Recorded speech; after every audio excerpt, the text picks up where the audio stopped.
first of all, I wanted to say what a pleasure it is to be here with Chris. We've known each other for 30 years. Something. Yeah. I've written for him. I've written about him. We've shared some really good meals. And there's nobody smarter or more engaging in the food business, I think. So I hope when all of this is over that you guys will agree and let him know if you don't. You're just setting me up for the questions that are coming, I'm sure. So first of all, I wanted to just say, congratulations on how well Milk Street's going. And I think this must feel like a real kind of it's not your second act, it's probably your third act. But after years of operating kind of like, as a lifelong America's Test Kitchen subscriber, it operated within a certain fairly well-trod path. You know what you're getting with them. There are the stories that are cook stories. With Milk Street, it seems like the world's thrown open again for you. Does it feel that way to you? And talk about that a little bit. Yeah, well, was it F. Scott Fitzgerald said there are no second acts? Yeah, as you said, but there are third acts. He didn't say anything about third acts. Well, you had Cooks. I had Cooks in 1980. I founded Cooks magazine. Which was a great magazine. It kind of kicked off the whole thing. Yeah, my first issue, actually, Jim Beard helped me with the first issue. And I spelled mussels, M-U-S-C-L-E-S. Very few people know that. Now everyone knows it. So it was a slow start. And then in 1993, I restarted Cooks magazine as Cooks Illustrated. I called, it had folded, Gourmet had bought it in 1990 and folded into Gourmet. And I called the trademark office in 1992 and said, is the trademark available? And they said, it just expired last month. And I said, well, can I get the trademark back? He said, if you have $175, you can. So I FedExed the check down to Washington and got my trademark back and restarted it. So that's how that got started. I think Milk Street, for me, we've talked about this. I mean, my cooking for most of my life was the cooking of New England, really. It was Fannie Farmer, which was, bad English cooking and with an overlay of French cooking. But great baking, great breads, some great food. And then I started traveling a lot. I ran into Yotam Ottolenghi years ago. I started traveling, and I realized that, back in the 60s and 70s, when I started cooking, we referred to this as ethnic food, a term I don't like very much. There is no ethnic food. People just cook dinner. It may be a different place. and the food at that time was there'd be one book about Indian food and one, Paul Wolford did Moroccan food and Danny Kennedy did Mexican food. And, there'd be like one book for each country. And then I realized that was ridiculous, that food by and large was complicated. It was sort of Saturday night cooking. Most of the Indian, cooking was northern India, but there was this whole world of home cooking where the food was, vibrant, fresh, but had a totally different point of view. So it wasn't ethnic cooking, it was just cooking, but the whole philosophy of cooking was different. In Japan, it's very frugal. In Vietnam, it's very Buddhist, In Oaxaca, it's something else. I mean, there's a very different points of view. So it wasn't just that the ingredients were different, but the whole approach and what is cooking was different. And that just, blew me away. I mean, it was going like, oh, it's like I'm a deadhead. But it would be like just being a deadhead and didn't know there was jazz, or there was opera, or there was, whatever. Or there was hard rock. And so there are other tunes out there. And that's how I got started. Milk Street's about not asking people what they want. I think in the old days, I'd ask you what you wanted, and I give it to you, which is, a fairly tried and true marketing thing. And now I don't do that.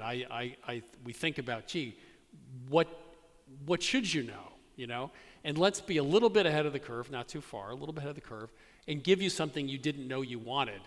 Like who knew they would needed an iPhone, Let's be a little bit ahead. And it's riskier, but it's more exciting.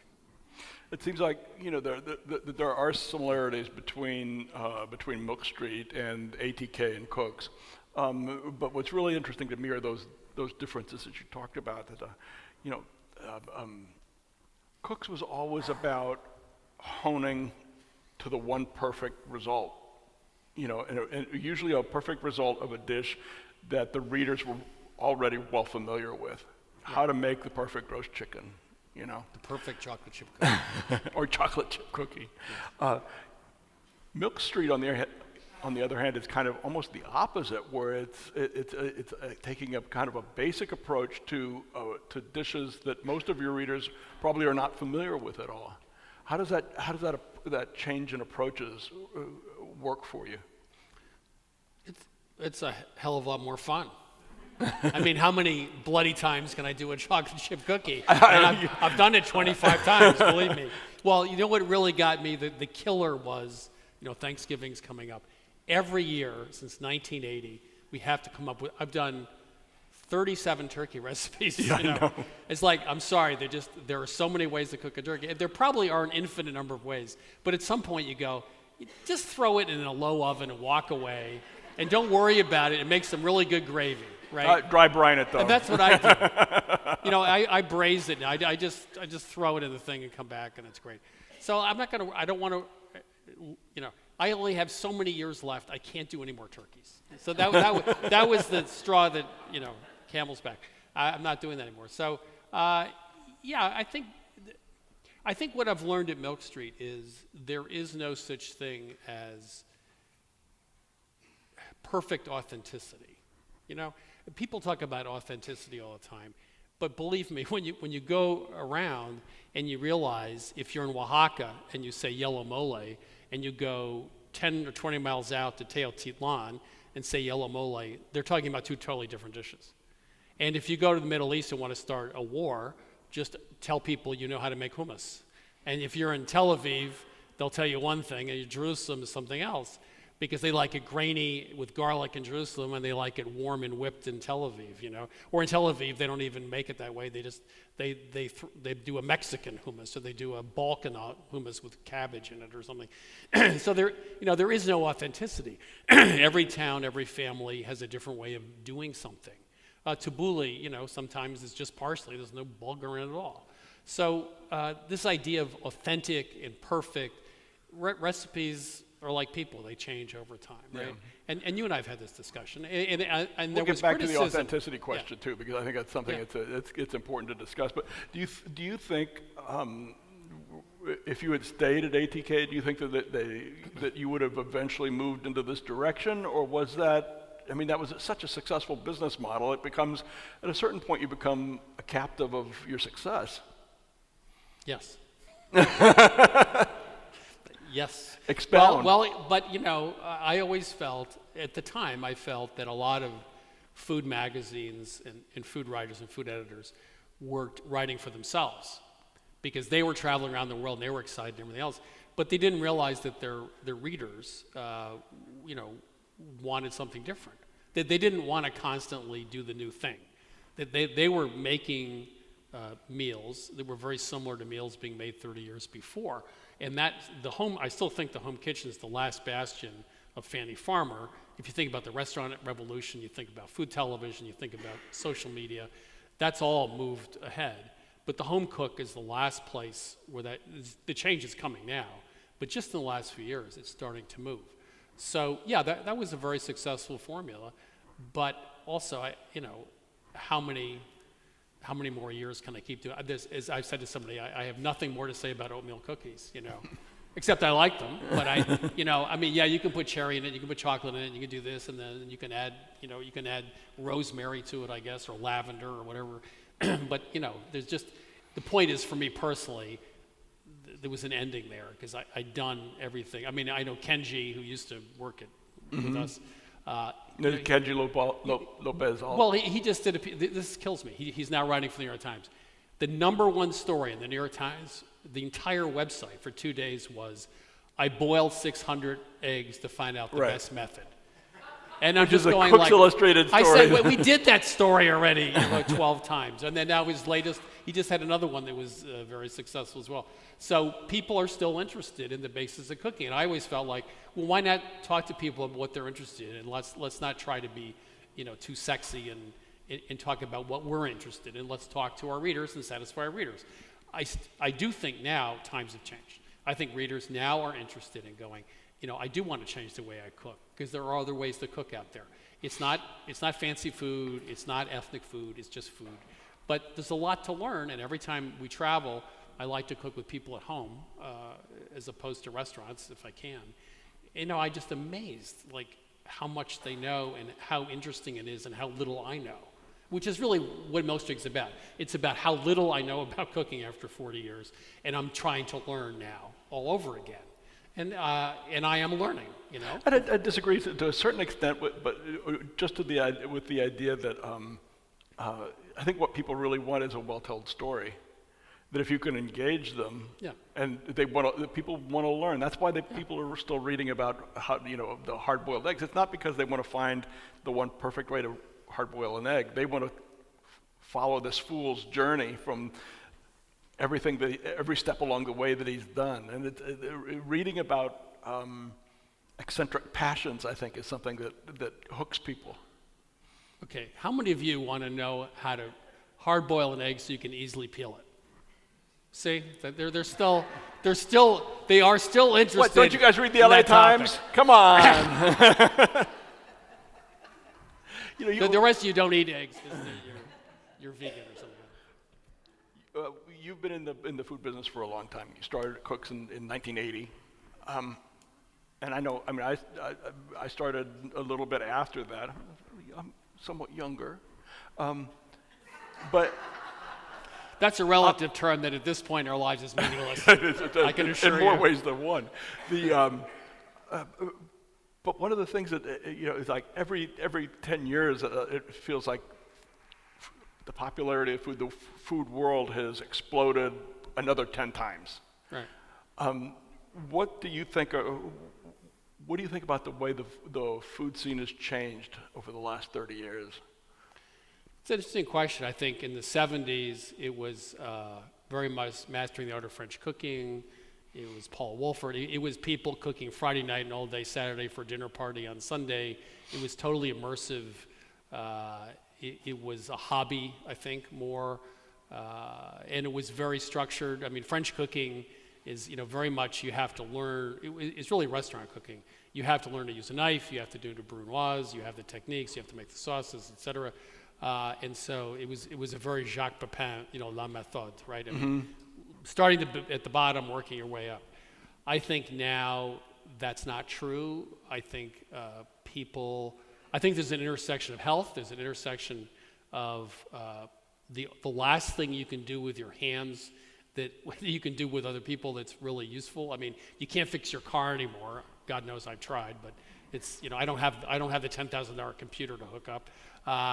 People, I guess, mow their lawn. We mow our lawn occasionally, but fix the plumbing, all the stuff I did growing up, that hands-on stuff, popular mechanics. People don't do that anymore. So it's about using your hands, getting some satisfaction with the physical work and product, and you can taste it and share it with other people. And it's an intersection of, I think, the right psychology. It's about, as I said, health. It's about controlling what you eat and what you put in your body. And it's also being, I think, supported by the food media, social media and television. So I think it's a very different thing entirely. The problem was every time you talk to somebody, they'll say, well, nobody's cooking anymore. And I go like, well, what's all those produce aisles in the supermarket? Who's buying that stuff? And the diversity of products in the supermarket's much greater than 10 years ago. So I don't buy that. I think people are cooking a lot more. And I think finally we bottomed out in the 80s or 90s with everyone was going to work. There were fewer people left at home. I think we bottomed that. I think we're headed this way, and I think there's going to be 1,000 subgroups of people who cook for different reasons. They do it for spirituality. They do it because it's cheaper. They do it for health. They do it because they have a family. I don't really care why, but I think we're headed back up again. And there's been an explosion of interest and an explosion in the diversity of restaurants. Yes, And I think that has I totally agree. trickled down into the home cooking in a way that, I mean, maybe in the 80s somebody might have cooked an omelet for dinner, and that was their French experiment, but for a weeknight dinner. Weeknight dinners today could be any range of things. I still cook omelets occasionally. I'm sorry? I still cook an omelet for dinner. Oh, yeah, sometimes. yeah. I mean, We haven't replaced the omelet, we've just added to it. well, I realized when I was in Beirut a year ago, there's a little breakfast place that's well known, and there's one guy who cooks, and he has everything prepped. Obviously, he does like 30 different dishes, but he's the only guy. And the best thing he made were sautéed lamb testicles. They were fabulous. But anyway, but they do open face omelets. Only the French fold them over. It's like, why do you have to fold it over? You don't fold it. So you swirl the eggs in the pan, throw some shit on it, cook it, you're done. And it's like, oh, okay. But then I was going like, why was I told I had to perfectly fold it twice and roll it? It's gonna be, no, you don't. I mean, that was like, oh, I see. It was like, chemistry class in 6th grade where they told you the little dowels and the colored things. And then I asked my teacher once, I said, well, does this represent, how it really works? He said, no, it has nothing to do with it whatsoever. It's the only way we can describe it to as someone in 6th grade, which is sort of how I feel about the omelet. Thanks for not telling me there was another way, so. Along with the changes in kind of the text, the material of the food, there have been so many changes in the way we deliver the information. I mean, when you started Cooks in 1980, there was a magazine and there were cookbooks. ATK, you started adding things. How has that affected? How do you incorporate all of that into like a single Milk Street whole? How do you balance all of those? Well, I remember years ago, someone who will remain unnamed, when social media was just getting going, like 10 years ago, and I think the exact statement was, well, this social media thing will never amount to anything. And I said, I don't know. I said, I don't really understand it, but I think we should pay attention.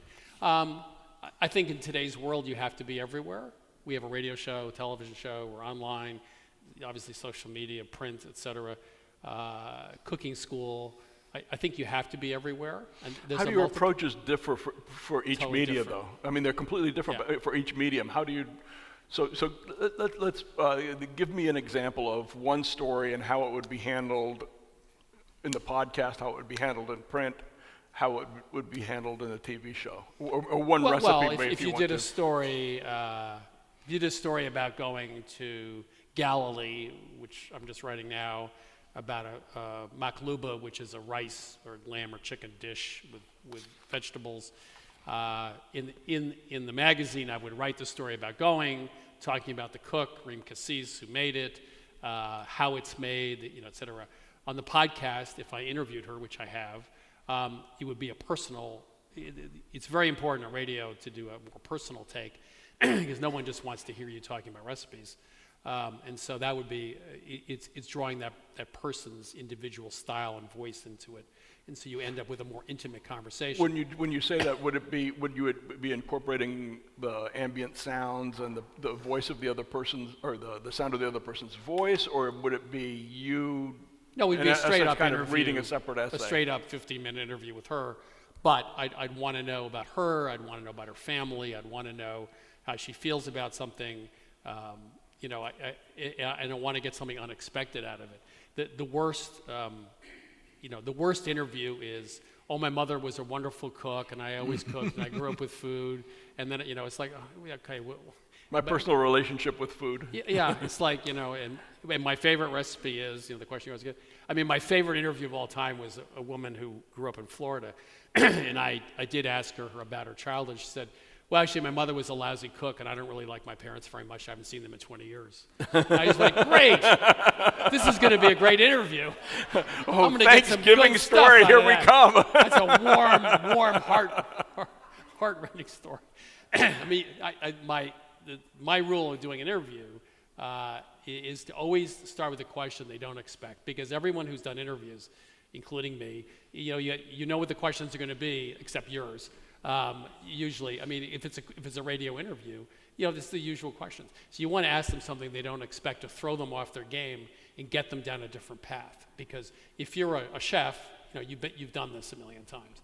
And so Michael Twitty, who I think is fabulous, when he came out with his book a couple years ago, The Cooking Gene, I asked him, I said, because he went back and researched his own genetic history and found out he was 29% British or something. And I said, are you the person you thought you were, and are you the person you always wanted to be? And I thought I really had him, right? No one asked him that question. He completely ignored my question, went on and answered a different question. He was such a pro. It didn't work. Media training in action. Great media training. But you want, radio is about every 5 or 10 or 20 seconds, you need to shift the conversation so it's going in a new direction. Because you have the option of not listening to that podcast, right? And if you listen to Fresh Air, if you listen to people, or Marketplace, Kai Risdall, for example, who's incredible, you listen to their interviews, and every 10 seconds it goes, something else is happening, the pacing has changed. And I think it's a much more, we're talking about this, radio is a much more difficult medium than television. Television, even if the people on the show are incredibly boring, you can still watch the stir fry being made, right? You'll stay with it. On radio, 10 seconds of bad air, and you're gone. Yeah. You're not going to come back. So, to answer your question, the magazine's about the recipe, the radio's about the person, and TV's about the cooking process. Shifting gears just a little bit. Now, when you're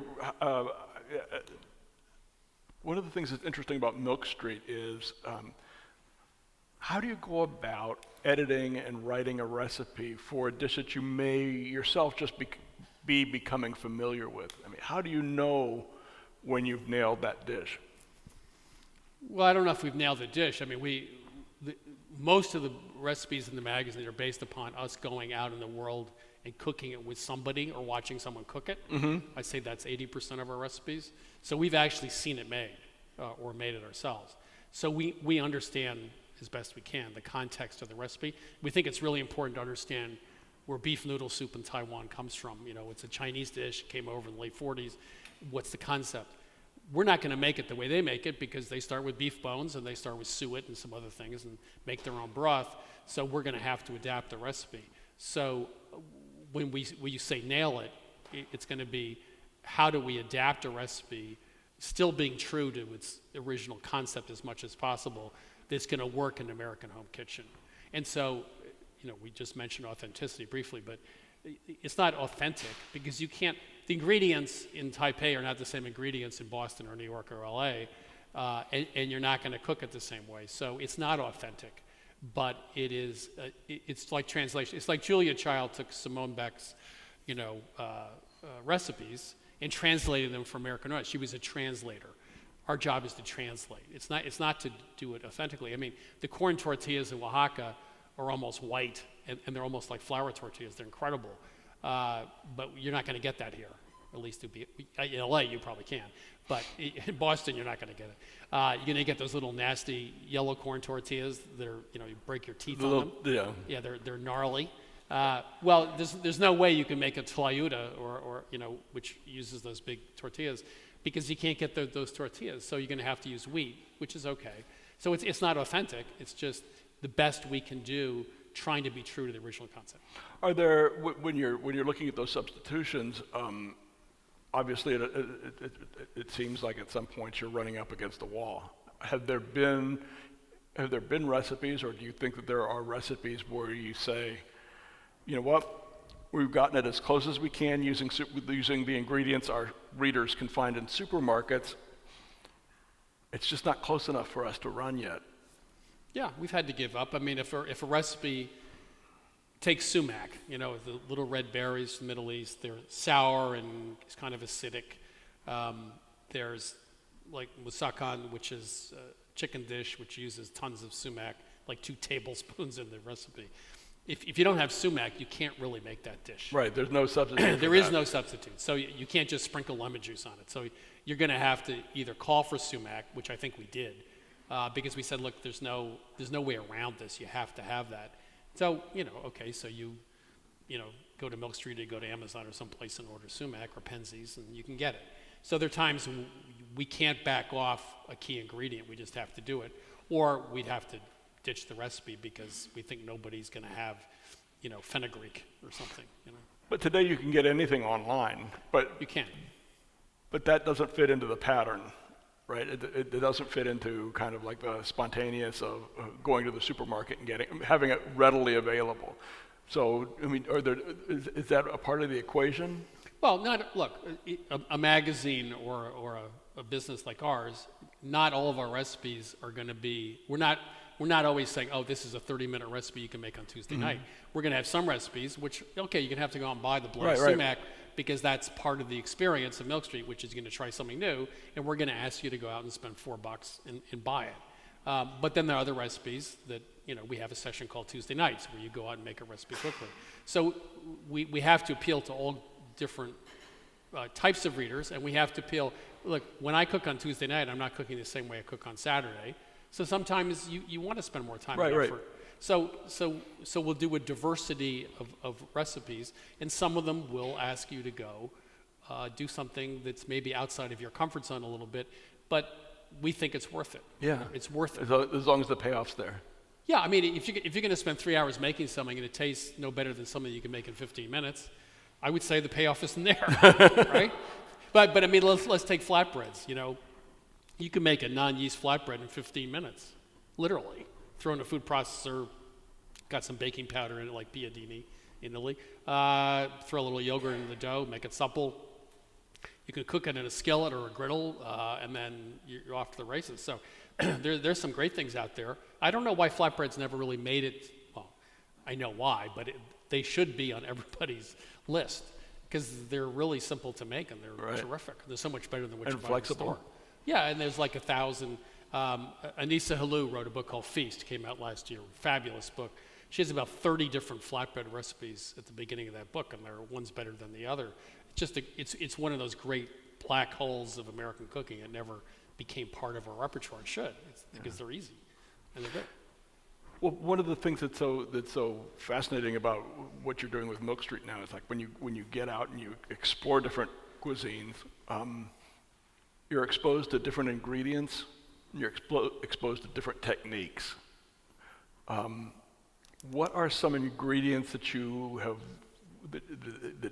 adapted so that they've become part of your pantry?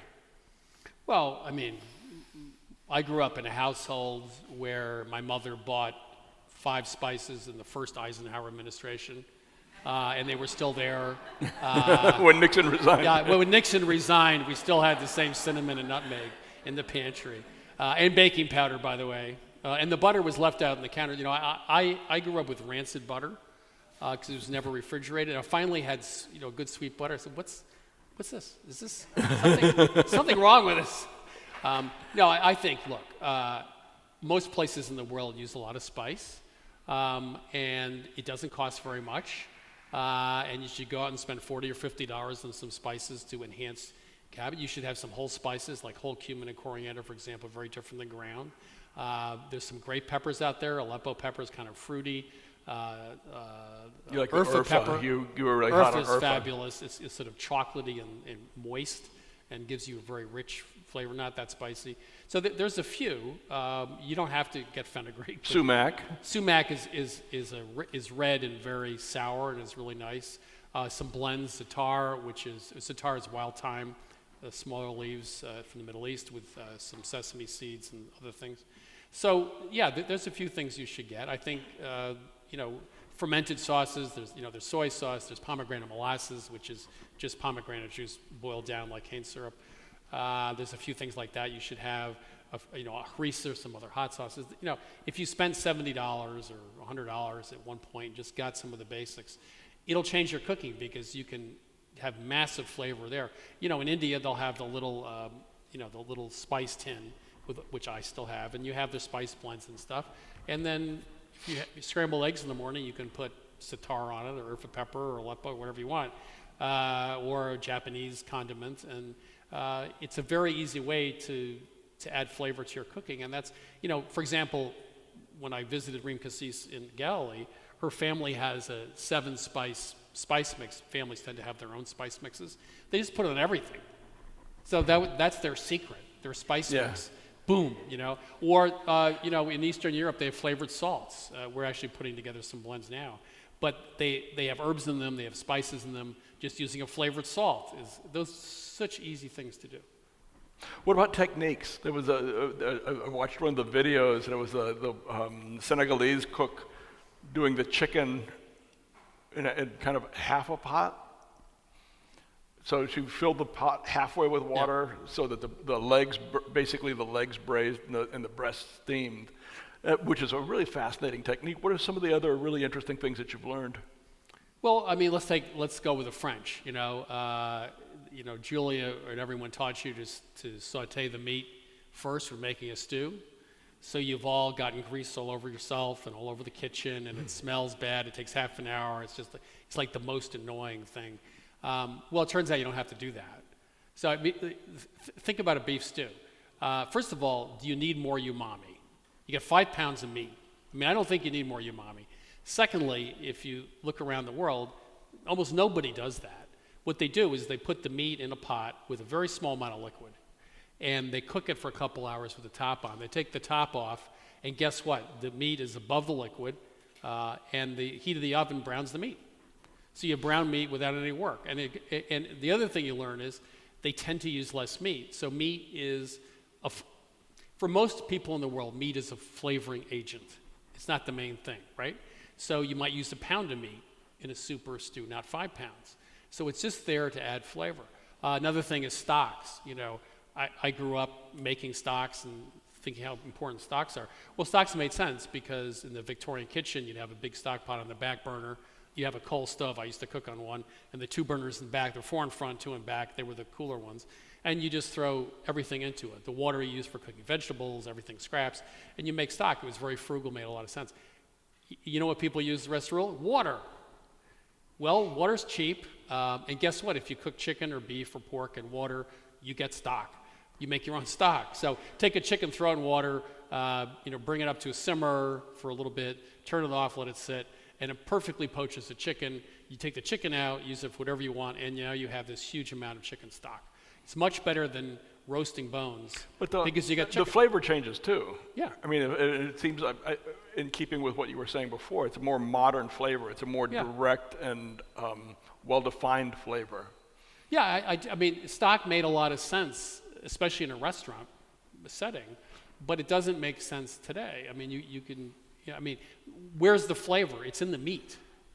Bones don't have as much flavor as the meat does. So if you poach a chicken in liquid, which I do all the time, you get stock, you get chicken, you can put them together, you can use them for different things. Just all these things I thought were so essential. Some of them are, but some of them you don't have to do.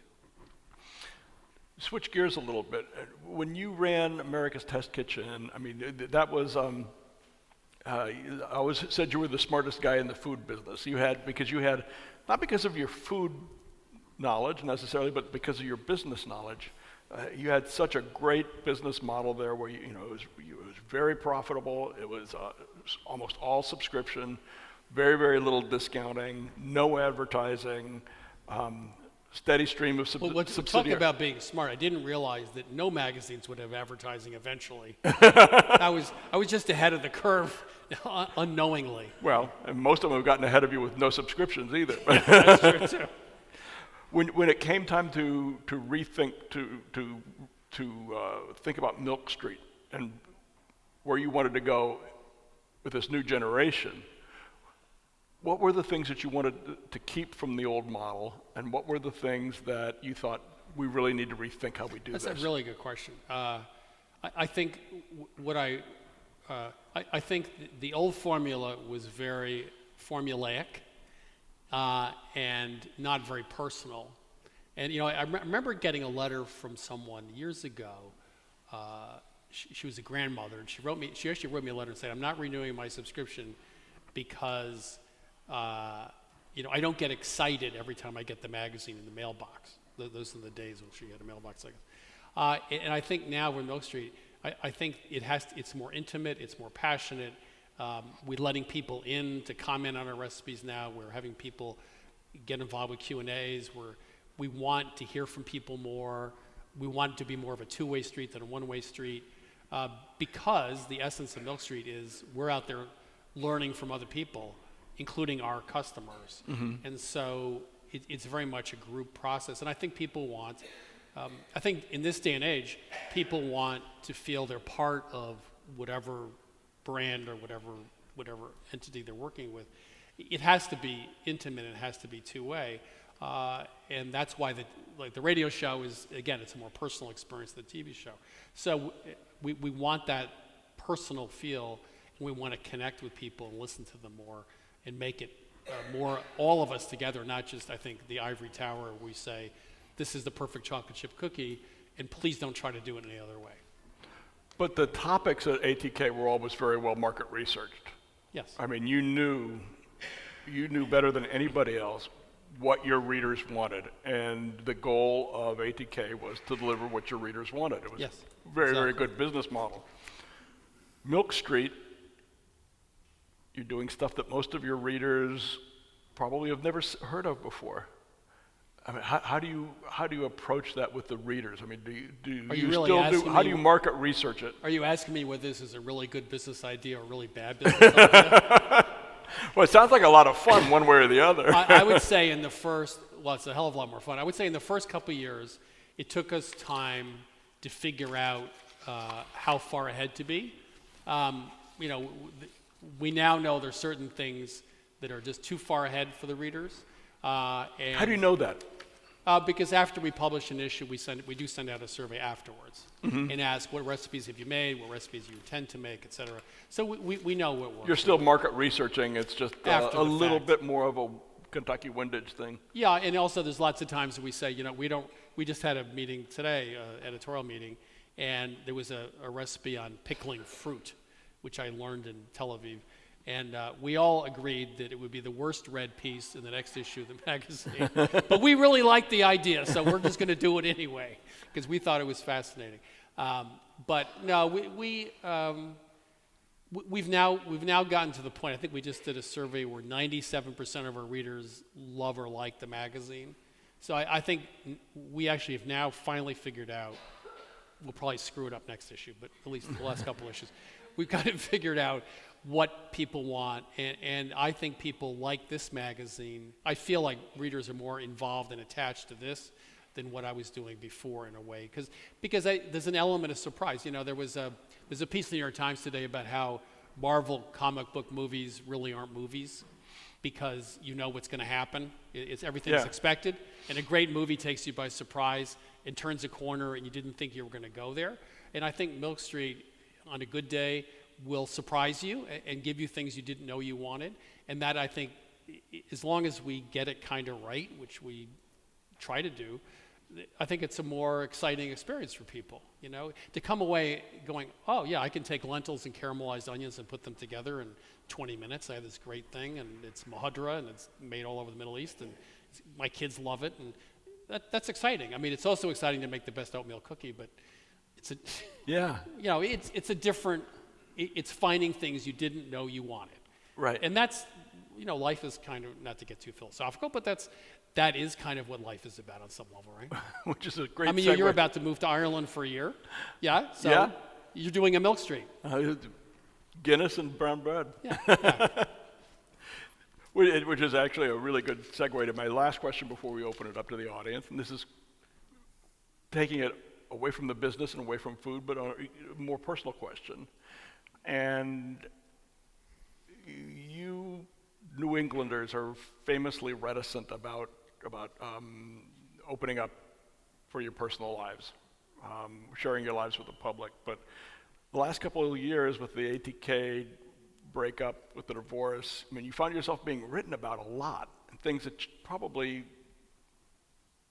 you would prefer that hadn't been written, wouldn't have had to have been written, but wouldn't be written about.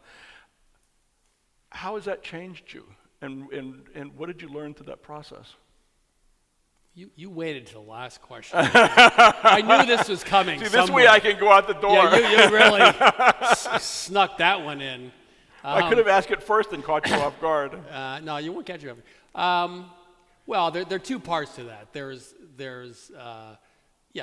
the whole breakup thing, and that's just unpleasant. And I think The business part. yeah, I mean, I think I get to work at 6:30 in the morning. And, Calvin Coolidge once said, "When you don't know what to do, do the work in front of you," which I think is, he was not the world's best president. I mean, he took a big nap every day and kind of lazy. But I kind of like that, which is, we talked about this earlier. We're both old enough to know that things work out eventually. So just, live day by day. And so I think we did that. My wife and I did that, and, worked out. We got through it, and it was fine. In terms of the personal stuff, I am more open now. Because I'm more relaxed about it, and I'm really having a good time. I'm not. I was telling someone earlier. I think we had a couple hundred employees in the old company, and very successful. But I'm not good at that. I'm terrible at that. I really like a small office. We have about 40 people now. I get to go to all the meetings, which really pisses everyone off, probably. But I can be involved with design. I can be involved with TV and radio. I can be involved with everything. I can taste the food as it comes out of the kitchen because we're right there. And so I love the smell of publishing. I mean, I love the taste of it. I love, it's about ideas. It's about colors. It's about all these other things. And I'm very happy with that size business. Because I'm and that's why Cook started out. Yeah, and I'm much better at that than committees and other stuff, the politics of it. So I think I'm more open because this is what I love, and it's also I think in any business, if you're doing what you're passionate about, and the business is an opportunity. It's like I've always had great respect for Martha Stewart because she is an incredibly curious person. You can like her or not like her, but she's, if you sit down and ask her about pole barns, 2 hours later she'll be telling you about pole barns. She knows everything there is to know. When she was traveling across Canada, she told me once there was these unusual fences in horse pasture. She stopped, talked to the farmer. How did you make them? She wanted to know everything. And so she's in a business where she gets to use her passion and her interest in other things, and I do too. And so I think I have opened up more because I'm doing what I love. Which is a lucky thing, right? It is. Very, very It doesn't lucky. get any better than that. So. Questions? Okay, time for questions. Please raise your hands. Just a reminder, at Live Talks LA, questions typically begin with a W or an H, sometimes a D. They are generally short. There is no such thing as a two-part question. And tonight, only Russ Parsons gets to ask follow-up questions. Who would like to go first? I just have to ask here about lunch breaks at Milk Street. Like, what kind of people, what kind of stuff do they bring? Do they brown sack it, or do they cook things fresh out there, or order a pizza? Yeah, the question is, what about lunch at Milk Street? There's so much food coming out of our kitchen that once in a while, I'll go, there's a little ramen place around the corner. I'll just go just to get out, but nobody buys lunch at Milk Street. By 10:30 in the morning, the plates start, well, you've worked around that, plates start coming out. If you watch the show, the center console where we cook is where the food comes out, and there might be 20 or 30 things that come out over the course of 5 or 6 hours. So the question is which one to eat for lunch. Well, actually, there is no lunch because you're just eating constantly. So, yeah, that's not a problem in Milk Street. Yeah. So. Hi, you touched on this earlier, but I was really curious. I feel so invested in what you do, like you're my friend. And how much does the audience count? How much do you want to hear from us? And do we really make a difference? Yeah, the question is, do we really care about the audience, and do we really want to listen and bring in? Yes, because this is all new ground for me, and probably for you. So we need to listen. And it's just a lot more fun. I mean, I'm sick and tired of sitting in the ivory tower, sending out my recipe missives. I'd much rather do it together. And when we travel, what's so great is you walk into a kitchen in Dakar, in Taipei, in Japan, any place, and if you cook, I was famously cooking or getting a lesson on making scallion pancakes in Taipei from an 80-year-old who had been doing it for 40 years. She spoke Mandarin, I did not. And she kept going like this to me because I was doing it all wrong. Because, I mean, it's really hard to do, I'm sorry. I'm pretty good with pastry, but... and then I tried to show her how to make an American pie pastry, and that didn't work out. And finally, through an interpreter, I said, well, how long did it take you to figure this out? She said, well, at least 2 years. I felt better. Then her 96-year-old mother came in to see if she was doing it right. And we had a great time, you know. And so I know it sounds corny, but if you cook, you can go anywhere in the world and relate to someone. I was telling someone earlier that I was in Bologna recently and with a bunch of grandmothers in a cafe and frying bread and stuff. And, you know, one of them said, I need a kiss on the cheek, and the other one said, I need 2 kisses. And then we started kissing each other and eating fried bread and drinking wine. And, you know, you're always welcome. And so I think I say the same to you. You're always welcome because I'm learning from them, and we're learning this together, and it's a group process. So we really do care about that. We have to listen to you because this isn't market research business. You know, we're just kind of making it up as we go along. So you are my friend. So there you go. Thank you, Chris, for all your efforts here. Obviously, you've been pretty impactful. I think many of us here in the room have, you know, leaned on your experience and educational abilities. One of the things that I'm interested in knowing is, have you thought about offering experiences to people to have kind of this Milk Street thing? I mean, one of the things that I thought was interesting when Kenji wrote his book about Food Lab was he did, in downtown LA, a prime rib dinner where he basically hosted about 200, 300 people on multiple nights in which he, you know, cooked his prime rib. And I think that had a very positive feedback, you know, from people that were, you know, following him and, you know, was a really impactful experience. So I wanted to know kind of your thoughts on that. Well, we do have a cooking school. I mean, first of all, we call it Milk Street because we're on Milk Street in Boston. That shows how creative we are. We're on 177 Milk Street in Boston. That's our website. And we do cooking classes 2 or 3 times a week and on weekends, so you can come and actually cook with us there.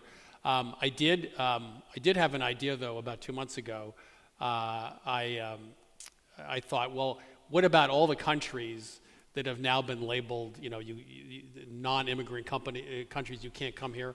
So I thought we should do a menu for all those countries, and you know, get my friend in Washington who just threw out the pitch in the last game. I emailed him and said, let's do a dinner with all the blacklisted countries and make a great meal. Yeah. So that's what we're gonna do. Yeah. So why not? Hi, so happy to be here. One is, do you think food trends are moving quicker now than they might have been several decades ago? And also, what's a trend recently that very much surprised you? Well, I think when you and I were starting out, it was kiwis, right? Probably. Frida Kaplan, Frida, right out of LA. That was the first one.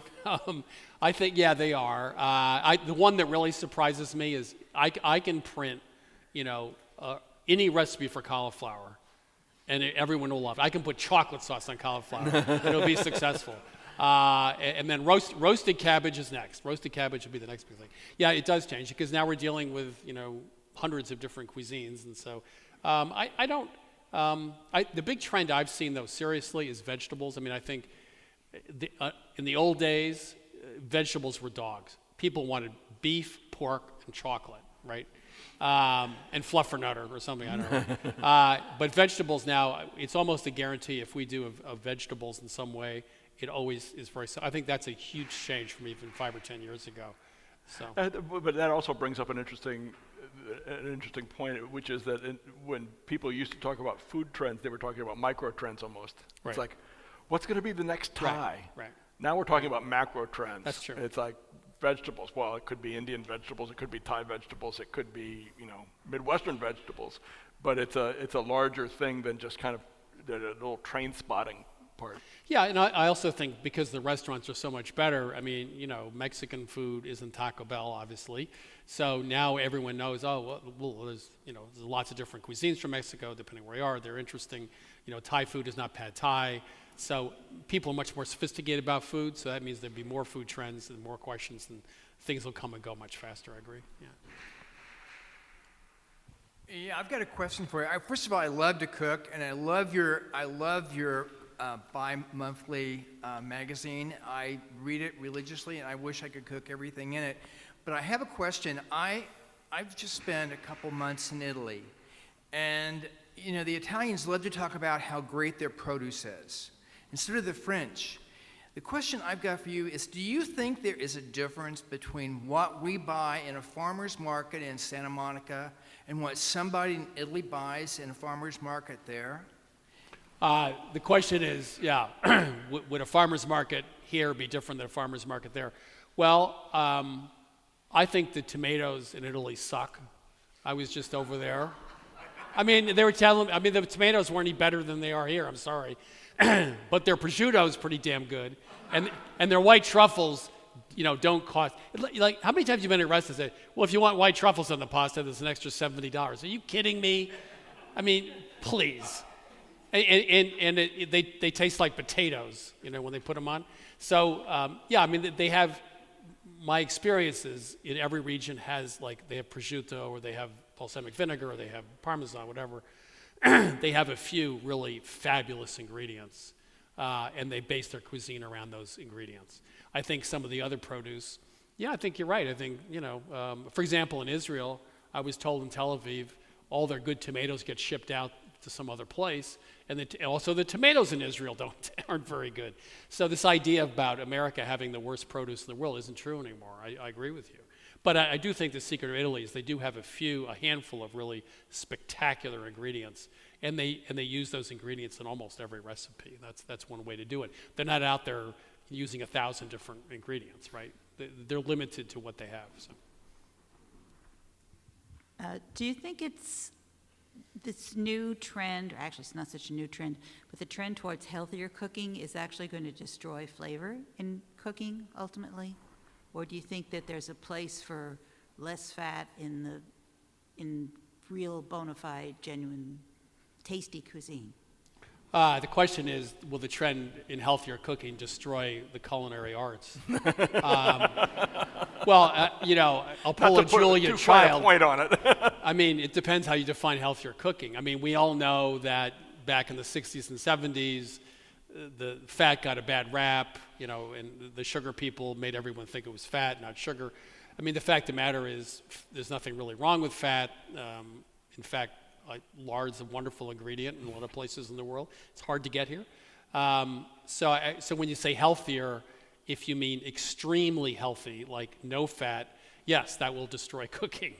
But if you mean having a balanced diet using good ingredients, as Julia Child said, paraphrasing Aristotle or somebody, all things in moderation, including moderation. Right? No, because our idea of what's healthy is insane. We just had this argument recently. Well, it changes every 6 months, too. It changes every 6 months, and then now, fat's okay, and then red wine's okay, it's not okay, and chocolate's okay, and then it's not okay. So I think you can't listen to that. You just have, if you cook at home a lot, and you buy decent ingredients, you're fine. That's all you need to know. Because you know what went into the chocolate mousse. Like someone said to me, why don't you put calorie counts on, or health things, statistics on your recipe? I said, well, because you went out and bought the bloody ingredients and made it, so you know what's in it. Now, if you go to a store and buy processed food or a restaurant, yeah, I can understand, because you don't know what's in it and you don't understand it. But if you make a chocolate mousse, well, there was sugar and there was cream and there was chocolate, eggs, and so you know what's in it. So I think you can be healthy and eat well, and certainly a lot of people in the world do that very well, and they eat fat. Fat's, there's nothing wrong with fat, in moderation. all of its multiple glories. In all of its multiple glories, yeah. What are your thoughts about plant-based meats? Plant-based? Meat, like Impossible Burger, Beyond Burger. I did taste those, the fake burgers, sorry. I have tasted them. I don't know. It sort of reminds me of, I used to publish a magazine called Natural Health a long time ago. And I used to go to some of these restaurants and, they use seitan, to make meat products. And I was going like, well, why don't you just cook good vegetables and grains? Why are you trying to replicate a brownie using carob? That doesn't make any sense to me. So, look, it's fine. People can eat what they want. I mean, if I want a burger, I want a burger. If I want to have a plant-based diet, I'll eat a plant-based diet. But I'm not going to try to create something out of non-meat that looks and feels like meat. That being said, it'll probably be a multi-billion-dollar industry. We should all invest in it today. But by the way, if you've taken all my advice about the stock market since the 1970s and done the opposite, you'd own Microsoft. So don't listen to anything I say about trends, because I'm always wrong. My family motto, by the way, we have a great family motto, which is mostly about me, which is always wrong but never in doubt. It served me well most of the time, not all the time. Final question for the evening. Curious about if you're interested or are given your platform in doing something for environment or low-income communities around food and health, kind of like Hosea. Yeah, we have, we actually, the second person I hired, Rosie, runs my cooking school, and her mandate was to create a nonprofit school as well as a for-profit school, and to teach kids how to cook. So we work with the Big Sisters, the Boys and Girls Club, the Boy Scouts and Girl Scouts, and we do training. We do a lot of that. I think we were named last year as the Big Sisters' best partner or something. Exactly what that term was. But she does a lot of that, and so we bring teenagers in all the time. And so we're focusing on teaching kids to cook. And also these are mentoring programs where the kids come in, the mentors come in and learn to cook, and they go back to their clubs and the local chapters and teach their kids. So it's all about teaching kids to cook. And she's she's one of the last true believers. She's a great enthusiastic teacher. She's great with kids, and so we invest the profits from the regular school into that. So, thank you very much. Thank you very much. Thank you, Russ.